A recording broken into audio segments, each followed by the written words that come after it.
Problem 3 is again a very good problem. बोल रहा है Jamila sold a table and a chair for rupees 1050। मतलब उसके पास क्या थी, एक टेबल थी और एक चेयर, तो उसने बेच दिया, उसको सेल कर दिया। ठीक है, जब सेल कर दिया तो उसको कितना रुपए मिला, 1050। ठीक है, ऐसा तब होता है there by making a profit of 10% on the table and 25% on the chair. मतलब ऐसा तब हुआ, उसको 1050 रुपीज़ तब मिले जब उसने क्या किया, उसको क्या हुआ, 10% का प्रॉफिट हुआ किस पे, टेबल पे, और 25% का प्रॉफिट हुआ चेयर पे। बात समझ में आई कि नहीं आई? मतलब समझो ना, उसके पास एक टेबल थी, एक चेयर थी, उसने बाज़ार में ले आके बेच दी। और बेचा किस हिसाब से, बेचा इस हिसाब से कि उसको प्रॉफिट हुआ किस पे, टेबल पे, कितने का, 10% का, और चेयर पे प्रॉफिट हुआ 25% का। ठीक है, तो उसको कितने रुपए मिलते हैं, 1050। ये केस 1 है। केस 2 में देखिए क्या होता है।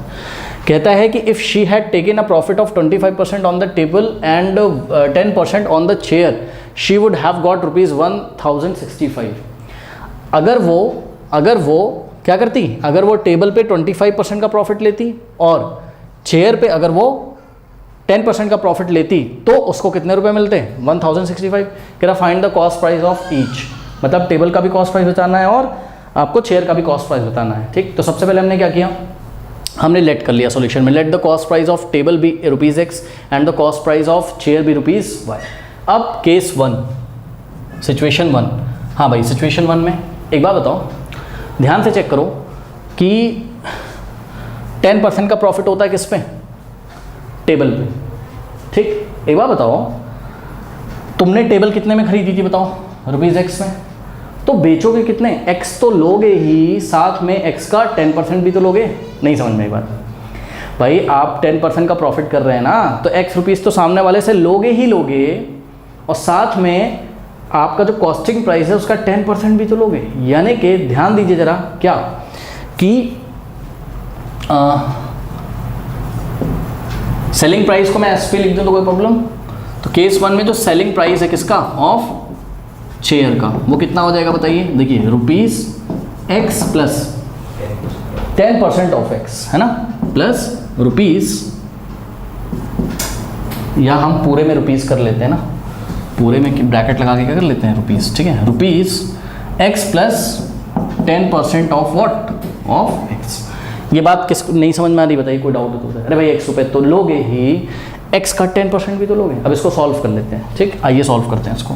तो ये हो जाएगा रुपीज़ ब्रैकेट में, अब जो भी आएगा उसको हम आगे रुपीज़ आप कंसीडर कर लीजिए, मैं इसको बस सिंपली सॉल्व कर लेता हूँ। हाँ भाई, X प्लस 10% का क्या मतलब होता है, 10/100, ऑफ का मतलब इनटू, और यहाँ पर X। कोई डाउट है? इसको क्या कर लीजिए, थोड़ा सा अगर हम इसको सॉल्व करें तो क्या हो जाएगा हमारे पास, ये हो जाएगा, कैंसिल करोगे तो कितना हो जाएगा ये, चलो कैंसिल कर लो, क्या जा रहा है। ठीक है, तो ये हो जाएगा आपके पास X plus X into 1, X/10। तो ये एलसीएम ले लोगे, 10 और 1 का एलसीएम कितना आ जाएगा, 10, फिर 10 को डिवाइड करोगे 1 से आएगा 10, 10 को X से मल्टीप्लाई 10X और प्लस 1X, कितना हो जाएगा ऊपर 11X। कोई डाउट है इसमें बताइए? हाँ, ये हो गया, और रुपीज़ में आया है ये, तो कितना हो गया आपका, ये हो गया ₹11X/10 आ गया। इतने रुपए में उसने केस नंबर 1 में चेयर बेची होगी। इसी तरीके से selling price of what, selling price of ओहो टेबल पे 10% था, तो सेलिंग प्राइस ऑफ टेबल होना चाहिए था यहाँ। ठीक ना, selling price of what, chair. हाँ भाई, क्या होगा बताइए, रुपीज़, चेयर को कितने रुपए में खरीद के लाई थी आपने, क्या अज्यूम किया है, Y। ठीक, तो क्या हो जाएगा ₹Y प्लस, और अगर वो 25% का प्रॉफिट ले चेयर पे, तो Y तो लेगी, साथ में Y का 25% भी लेगी, यानी कि 25% ऑफ Y। तो Y plus 25% off Y is equals to rupees, solve करिए अंदर, Y प्लस 25/100, 25% का मतलब है ना, इंटू Y। इसको अगर हम थोड़ा सा सॉल्व करें, अब देखो पता है यही बात है, इसीलिए मैं वहाँ पे कैंसिल नहीं कर रहा था। आप थोड़ा सा बात समझिए, आप कैंसिल मत करिए प्लीज़। ठीक है, सबके नीचे 100 आने दो 100। ठीक है, तो यहाँ से हो जाएगा आपके पास क्या, 10/100। ठीक, तो इसको थोड़ा सा अगर आप सॉल्व करोगे, 10/100 इंटू X, तो इसके नीचे 1 और 1 और 100 का एलसीएम कितना आता? 100, करेक्ट, आने दो। और 100 इंटू एक्स 100x और 100x प्लस 10x, ये 10x हो जाता ना, अरे भाई ऐसा होता ना 100x प्लस 10x, तो क्या आता है 100 प्लस 10 क्या होता है 110x।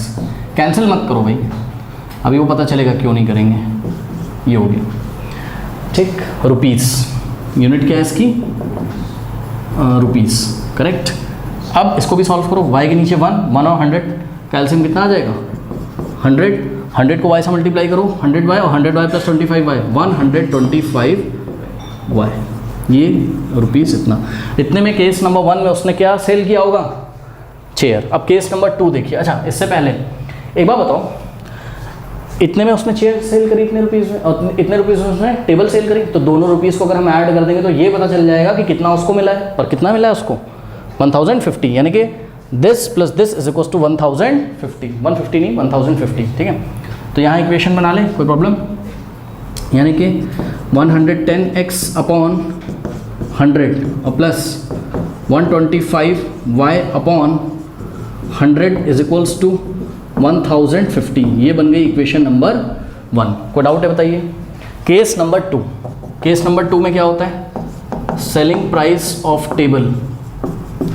हाँ भाई, रुपीज़। इस बार टेबल पे वो कितना प्रॉफिट लेती है?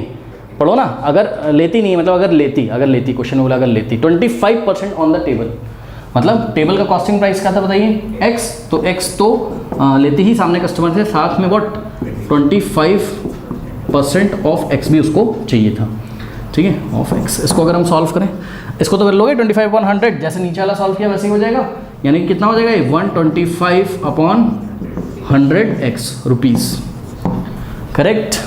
और selling price of chair, chair पे कितने का प्रॉफिट ले रही थी हम सेकंड केस में? 10% का, यानी कि y plus 10% of y, 10% of y, तो क्या हो जाएगा? ये ठीक इसी तरीके से आ जाएगा, बस x का क्या हो जाएगा? y सॉल्व कर सकते हो, तो ये आ गया 110y upon what? Upon 100 rupees, ठीक। अब सुनो, सेकंड केस में अगर हम कितने रुपए में उसने टेबल सेल करी और कितने रुपए में उसने टेबल सेल करी, अगर हम दोनों को क्या करें? ऐड करें, तो हमें ये पता चलेगा उसको कितना रुपये मिलता है। बट मिला कितना? मिलता कितना? 1065, तो this plus this is equal to 1065, यानी कि क्या हो जाएगा आपके पास? 125x अपॉन 100 और plus 110y upon 100 is equals to what? 1065, ठीक है। कोई डाउट है बताइए? हाँ, अभी इसको इक्वेशन मत बनाओ, मतलब बनाना हो तो बना लो, ये फर्स्ट है सेकंड है, अब देखो कुछ करने वाले हैं इसमें हम। अब इसकी कैलकुलेशन कैसे इजी करें, अगर आप ध्यान से चेक करो। हाँ, ऐड करेंगे, बिल्कुल सही आपने बचाना कि भाई x का कोफिशिएंट यहाँ पर क्या है? 110 अपॉन 100, तो y का कोफिशिएंट क्या है यहाँ? 110 अपॉन 100, और यहाँ पे y का कोफिशिएंट 125 अपॉन 100, तो यहाँ x का कोफिशिएंट। हाँ, एडिंग और सब्ट्रैक्टिंग वाला है, बट थोड़ा सा सॉल्व कर लीजिए। कैसे सॉल्व कर लीजिए? ये जो डिनोमिनेटर में 100 है इसको आप हटाने की कोशिश करो। कैसे हटाएं? पूरी इक्वेशन को 100 से क्या करें? मल्टीप्लाई कर दें। तो फर्स्ट इक्वेशन को भी हम 100 से मल्टीप्लाई करें। ध्यान से प्लीज़ फोकस करिएगा, क्या कि हमने क्या किया? हमने ये जो है आपकी फर्स्ट इक्वेशन, ठीक, फर्स्ट इक्वेशन को 100 से मल्टीप्लाई करोगे तो भाई ये 100 LHS में भी मल्टीप्लाई होगा और RHS में क्या है? 1050 को 100 से मल्टीप्लाई करोगे तो पीछे 2 0 और लगा देंगे, यानी कि 10500, सॉरी एक 0 और आएगा क्योंकि 1050 पहले था, 100 से मल्टीप्लाई करोगे 2 0 और लगे। कोई डाउट है? अब ध्यान से चेक करो, ये 100 अंदर जाएगा तो क्या हो जाएगा? ये 100 इसमें भी मल्टीप्लाई करेगा और इसमें भी, तो जब इसमें करोगे तो 100 से 100 कैंसिल हो जाएगा, तो क्या आ जाएगा आपके पास? 110x और प्लस ये 100 जब सेकंड टर्म में जाएगा 100 से 100 कैंसिल होगा, क्या आ जाएगा? 125y is equals to 105000। तो ये बन गई आपकी इक्वेशन नंबर 3। कोई डाउट है बताइए? इसी तरीके से इक्वेशन नंबर 2 को भी अगर आप 100 से मल्टीप्लाई कर दो, अब मैं डायरेक्ट लिख दूँ, समझ जाओगे रिजल्ट। इसमें 100 मल्टीप्लाई करेगा ऊपर तो 100 से 100 कटेगा, क्या आ जाएगा? 125x प्लस यहाँ पे 100 से 100 कैंसिल होगा, क्या आ जाएगा? 110y is equals to right hand side 100 से मल्टीप्लाई करो तो 1065 तो था और पीछे 2 0 और लगा देंगे। This is equation 4th। कोई डाउट है? अब हम थर्ड और फोर्थ को क्या करेंगे? सॉल्व करेंगे। इतना पहले आप कॉपी कर लीजिए। स्टूडेंट्स देखिए इक्वेशन 3 और 4 को हम एक बार ऐड करेंगे, क्यों? क्योंकि देखिए x का कोफिशिएंट जो थर्ड इक्वेशन में जो x का कोफिशिएंट है वो थर्ड इक्वेशन में जो y का कोफिशिएंट है वो फोर्थ में x का कोफिशिएंट है, और थर्ड इक्वेशन में जो y का कोफिशिएंट है मतलब जो x का कोफिशिएंट है वो यहाँ पे y का कोफिशिएंट है। जब ऐसी इक्वेशन आती है तो मैंने बताया एक बार दोनों को ऐड करो, एक बार दोनों को सब्ट्रैक्ट करो। तो एडिंग 3 and 4, 3 और 4 को मैं ऐड करने आ रहा हूँ, ध्यान से चेक करिएगा।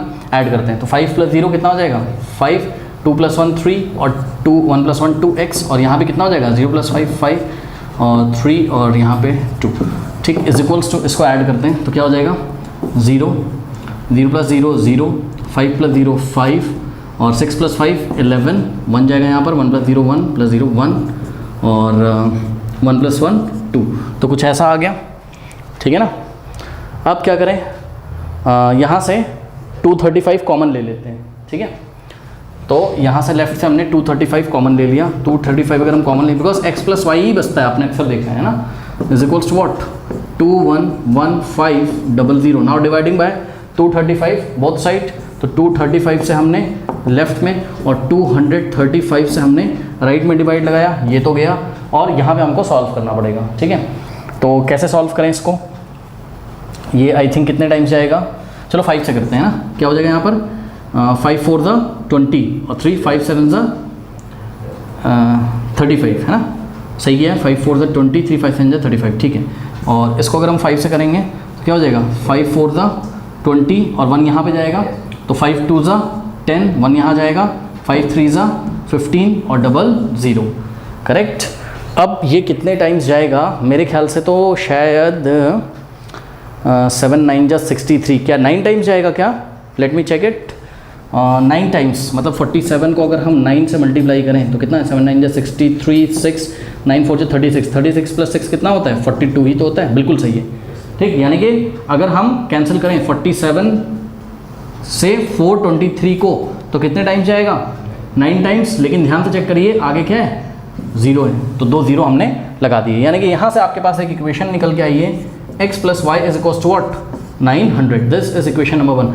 अब बताइए यहाँ मैंने कैसे पहचाना, यहाँ मुझे ना 3 दिख रहा था, ठीक है, तो मैंने सोचा 9 7 9 63 होता है, तो इस तरीके से मैंने गेस किया कि भाई 9 टाइम शायद जा रहा हो, चेक करने में क्या जा रहा है, ठीक है। तो ये हो गया, ये आपकी फर्स्ट इक्वेशन हो गई।